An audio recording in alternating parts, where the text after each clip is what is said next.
Oh, it's taken me forever to make this video because I didn't particularly love this dressage test and I didn't ride a great show jumping round, so it's taken me a bit of time to be ready to watch them back properly. But here I am with a glass of wine in my hand to make it more bearable. So we had a bit of a rushed warm-up at Richmond. It had just taken a little bit longer to get there, and we got caught up in traffic on the A1 and just everything was coming against us, so we only had 5 minutes in the warm-up, and I just didn't get him moving away from my leg properly. So you can see that he was hollowing in the leg yield here, and it was a little bit backwards. Worryingly, that was the good way. So the bad way, again, he's just resisting the contact a little bit.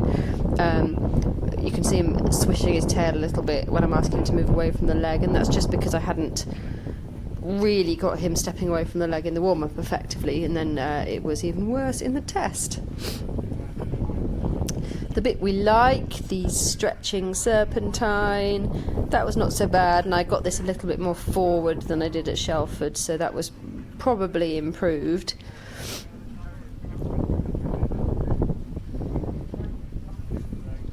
And then coming forwards to walk and moving forwards into the medium walk. So it was really nice to come back to Richmond Horse Trials. I came here maybe 2 years ago for Richmond 1 with my older horse, Petey, but Simon had never been here before. And they've clearly done lots of work to improve the facilities and make the whole place look so much smarter, and the ground was great and the courses are really well presented. So it was nice to be back.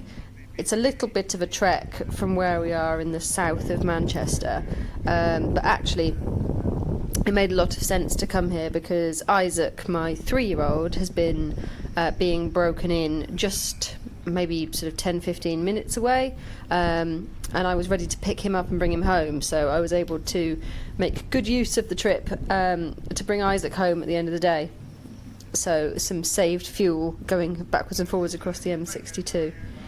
So the canter work I feel was quite a lot better than the trot work,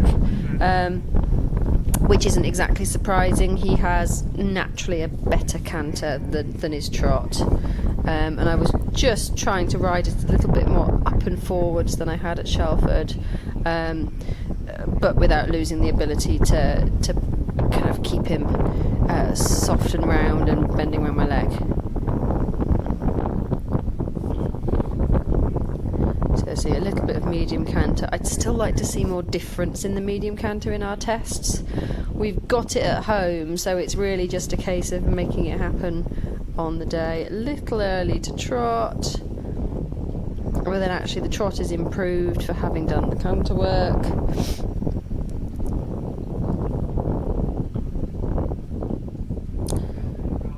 I look a bit like a jelly in sitting trot. And a square-ish halt to finish. So that was a 33.5, so not bad, but not great. Now, the show jumping, honestly, it's taken me ages to watch this back because I just felt like I rode it terribly. But you know what, it's not quite as bad as I thought it was. He was a little deep to 1 and 2, but nothing horrendous. I just didn't have the world's best rhythm. Then I revved him up round the corner, got a nice shot to 3, got the correct striding down that distance, but then actually you can see he kind of shoots forwards and goes to have a buck, and I keep his head up, but actually that's messed the rhythm up, and instead of being able to ride forwards to that 2-stride double, I ended up riding a bit backwards, and then the striding didn't come up nicely. I managed to settle the canter back down with a bit more space, and again we get a nice shot here, and we get the correct distance through here, but again, having pushed for that distance, he's rushing a little bit, and I haven't got control of his outside shoulder, and that's where it all goes wrong. because he's drifting through the right hand shoulder, drifts through the double. What should have been 1 stride becomes 2. He has it down, and that makes him hesitate at number 9 because he doesn't like having things down. He thinks it's very bad to have things down. He's quite right. And then again, he's just a bit lucky at the last, but jumps it okay. So really, I've just got to make sure that I keep him straight. I need to not rush, give him time to get things right. Lovely photo from the official photographer though. So quick regroup, having found my instructor in the car park and said that I needed a show jumping lesson. We set off over the first like I mean it, and then head up to the second. The third fence has got a roof over it, so I'm really glad we'd done some practice this week in the arena, because he does duck his head slightly, but he jumps it cleanly enough so he doesn't scare himself at all.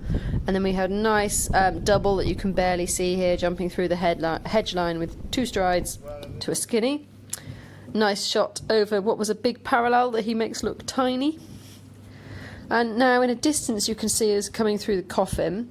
He was a little bit sticky over the first and over the ditch, and then I just held for 3 strides coming out rather than trying to push him forwards for 2 strides that might not have been there. Nice simple fence here, and thanks for the video from somebody who works in the same organisation as me, who I've never met but was fence judging. Cracking shot from the official photographer. And then you can see us actually jump this fence, which had a bit of a drop on landing but was more of a rider frightener than a horse frightener.